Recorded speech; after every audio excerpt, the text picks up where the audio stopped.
Welcome to TPM Vid's Disney Beat, where we talk about all things Disney. If you're new to the channel and like what you see, hit that subscribe button and click the bell icon to be notified when we upload a new video. You can also find us on all your favorite social media platforms. Here at Disneyland, there is a lot to catch you up on now that summer is just around the corner. In addition to Miguel Dante added to It's a Small World and some minor updates to Midway Mania, so much more has happened, especially with Disneyland's 70th anniversary.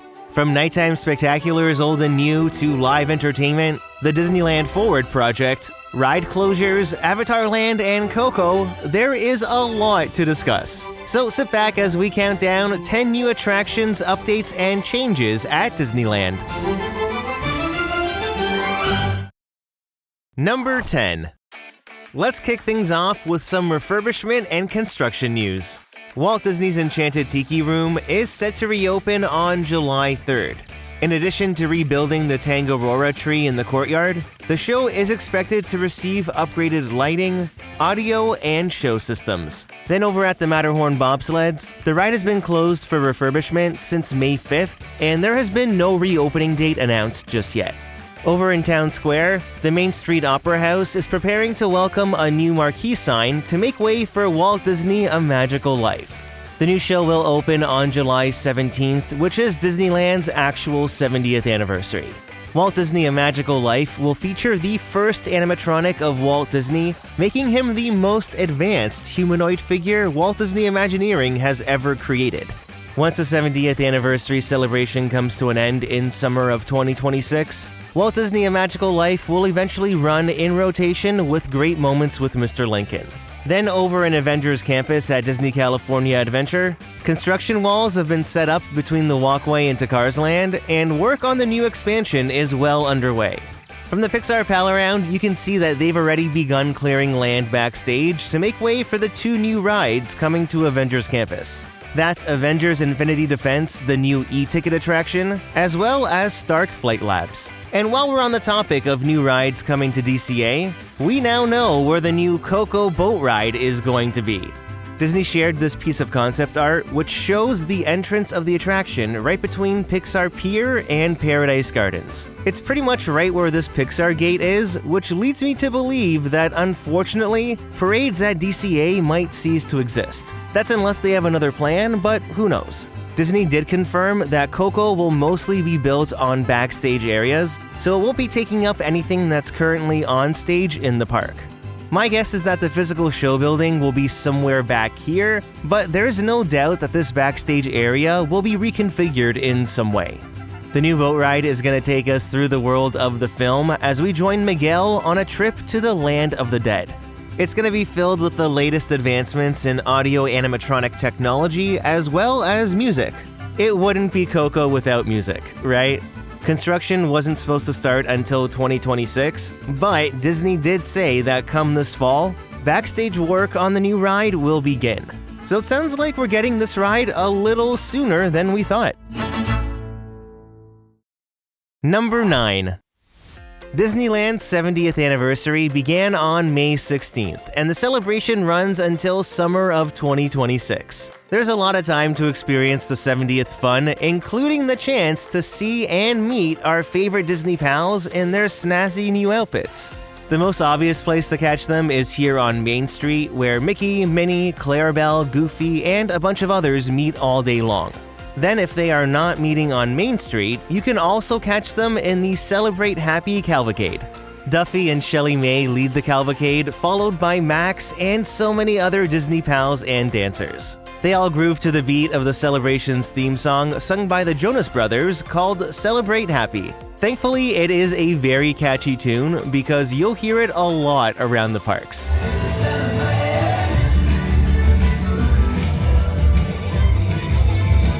Now, it's not a full-on parade, but the 2-minute cavalcade is a great way to see a bunch of characters without having to spend time in lines. You can catch the Celebrate Happy Cavalcade twice a day at 1:30 and 2:45. Then Mickey and the gang also join the Disneyland Band as they march from the castle right down Main Street, USA. Once they get to Town Square, there's a little performance with the Dapper Dans where the Disneyland band plays Celebrate Happy.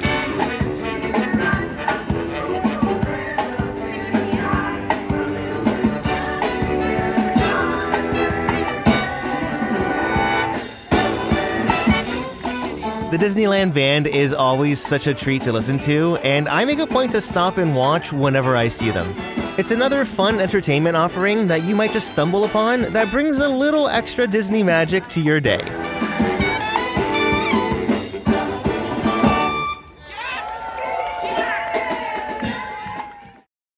Number 8. Just for the 70th anniversary, you can take part in the Key to Disneyland Scavenger Hunt. Now, these giant keys are $59.99 plus tax, but in addition to being a part of an interactive experience, you also get a pin at the end of it, and it's a great souvenir. Pretty much every gift shop sells them, and we actually had a lot of fun running around Disneyland trying to find all the lock stations. To activate it, you just gotta stick your key in, and then sometimes there's even bubbles.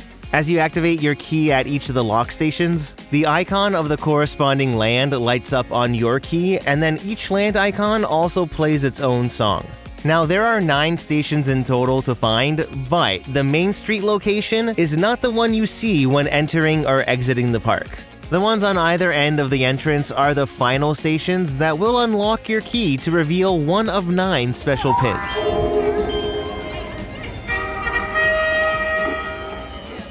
We got Mickey's Toontown, which is one of the ones I actually wanted, but there is a pin for each of the lands. Oh, and then at this final station, your key plays the Fantasmic theme. I mean, talk about pure serotonin. The great thing with the Key to Disneyland Scavenger Hunt is that once you've unlocked all 9 lands, you can still go back around to activate them again. Each station does have a couple different animations and audio clips. Now, if you're just in it for the pin and don't care about the whole scavenger hunt, well, these are very expensive pins. Under the D, there is a little hole, and if you use a paper clip and hold it for a few seconds, it will open the pin compartment. Like I said though, wandering through Disneyland finding all the stations was a lot of fun, and I highly recommend doing it if you have time. Number 7. Making its return for Disneyland's 70th anniversary is Better Together, a Pixar POW celebration parade. This was one of my favorite things from Pixar Fest last year, so I am so happy that it returned to Disney California Adventure. This high-energy parade features a very catchy theme song. It has 70 performers, including over 24 Pixar characters, making their way down the parade route in 8 different floats. This includes Turning Red featuring all the boys of Four Town along with Panda May, plus all of her friends and even her dad joins in on the float as they geek out to Four Town. Casting for all these characters couldn't be more perfect. Then there's Up, Soul featuring Joe Gardner conducting a group of students, Inside Out, Woody and the Incredibles, and my favorite float is still Luca. I just love the whole design with Julia on the Vespa, and then Alberto and Luca appear in their half-fish, half-human form. Parades really do belong at Disney California Adventure, so I hope that with the new Coco ride, they can still figure out a way to keep them in the park. You can catch the Better Together parade twice daily at 2:30 and 5 p.m. Number 6. Over at the Disney Theater in Hollywoodland, Disney Junior Mickey Mouse Clubhouse Live made its official debut on May 16th. The brand new stage show takes you right into Mickey's house where he's throwing a party. Where is everybody? I have no idea. Oh my! Then Sam, Mickey's DJ, party planner, and a bunch of other things, helps Mickey and Minnie find the rest of their friends. They then go to round up the gang, including Goofy, who wasn't quite ready yet. Let me turn off the water. Okay. Daisy had a little trouble with her power. And when they go to find Pluto, well, a snowstorm of all things gets in the way. The show then ends with the party at Mickey's house, where everyone comes together for the finale. It's 18 minutes full of singing, dancing, and just a bunch of Disney fun. The show is obviously meant for younger audiences, but I was very surprised that it was a proper stage show with a full-on story and live singing. It kind of reminded me of the live shows back in the 90s, only now you're sitting on the floor. But it's a great place for the little ones to jump up and dance as they please. With multiple performances per day, there are plenty of opportunities to catch Mickey Mouse Clubhouse live. Now, if you're looking for another activity to keep the little ones occupied, you're going to want to head over to the Pixar Pals Playtime Party in the Fantasyland Theater at Disneyland. Making its return for the summer season, from 11:30 a.m. to 5:30 p.m. daily, tons of Pixar energy fills the theater. The major event is the Pixar Pals Dance Party, which happens 4 times a day. Led by 4 enthusiastic hosts who sing and dance, they're then all joined by many of our favorite Pixar pals from Toy Story, Inside Out, and The Incredibles. They'll all bust a move on stage, and then they even come into the audience to dance with everyone. The set is about a half an hour long, and it's a very interactive experience. Then in between performances, it does get a bit more quiet in here, but Pixar shorts play on the big screen, there are some photo ops, and you can even meet some characters. This year you can find Russell and Carl, Merida, Luca with Alberto, and Woody with Jessie. Number 5. Back in May of 2024, the Disneyland Forward project was officially approved, and we finally have an announcement of the first project. So a new parking structure and transportation hub is coming to the eastern side of the resort. It essentially appears to be a modified version of the Eastern Gateway project, just on this current parking lot. The transportation hub will include a parking garage with 6,000 parking spots, a brand new shuttle and rideshare area, security screening, and a pedestrian bridge over Harbor Boulevard. Before any work can begin on the Simba lot for Disneyland Forward, work is not set to begin until fall of 2026, so we still have some time. They need to complete this new parking garage. Essentially, this entire area where the current shuttle drop-off is will become part of the new Esplanade. So if you're coming from the parking garage, the pedestrian bridge leads you closer to Disneyland's entrance. Then for guests arriving from Harbor Boulevard, a new security area will be built over the current shuttle zone. I just love the overall look of this new entrance, and I think it was so smart going with that retro Disneyland sign. If we zoom into the art, it does give us some other clues about what to expect. It appears that a lot of the ticket booths are going to be replaced with more trees. The monorail route does not appear to be modified. Then the entire second floor of Space Mountain looks like it's covered, and the old People Mover loading station is gone. Could this signal some planned changes coming to Tomorrowland? Who knows, but I think it's only a matter of time until this area receives some work. Number 4. Now, with the Transportation Hub announcement comes some closing news. It was revealed that Monsters, Inc. Mike and Sully to the Rescue will close in early 2026 to make way for the new Avatar Land at Disney California Adventure. What you're looking at is the newest piece of concept art that was recently shared. We already knew that this new land would be based on Avatar: The Way of Water as well as the third film, Fire and Ash, but it was also revealed that this new land will take up only part of the Hollywood backlot area. This will obviously include Monsters, Inc., but the Hyperion Theater will be safe. So my guess is that Avatar will cover this area here, including Stage 17 and Stage 12. If we look at the concept art for the Esplanade, right at the edge there appears to be a show building, which is most definitely for Avatar.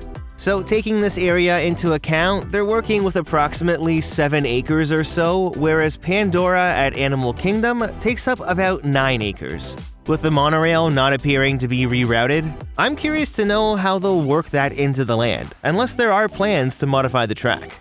At D23 last year, it was revealed that the major ride will be a new water ride.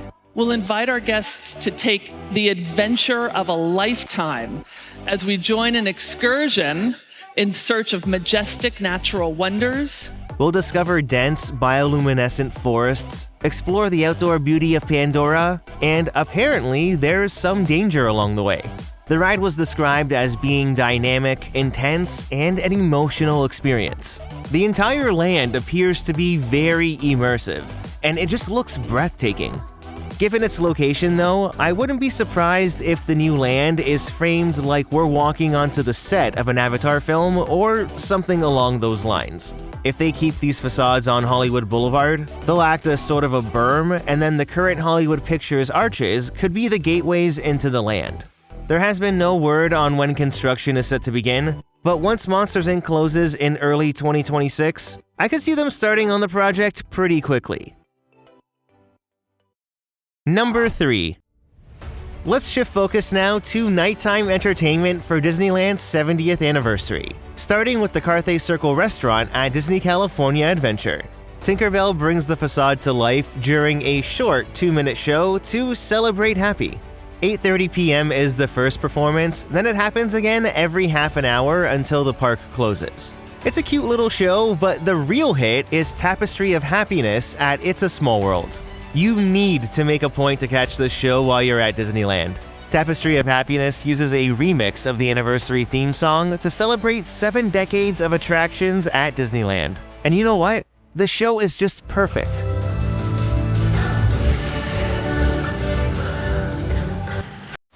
There's even a whole segment underscored with Remember Me from Coco that features defunct rides like the Skyway, Keel Boats, Rocket Rods, the People Mover, and even the Flying Saucers. The team who designed the show should be very proud because this is exactly what us Disney fans are looking for during these celebrations. The acknowledgement of Disney history presented in a fun, upbeat way makes for such an entertaining show. Tapestry of Happiness lasts only 5 minutes, but you have 4 opportunities a night to catch it at 10 p.m., 10:15, 10:30, and 11:45. So do not miss it.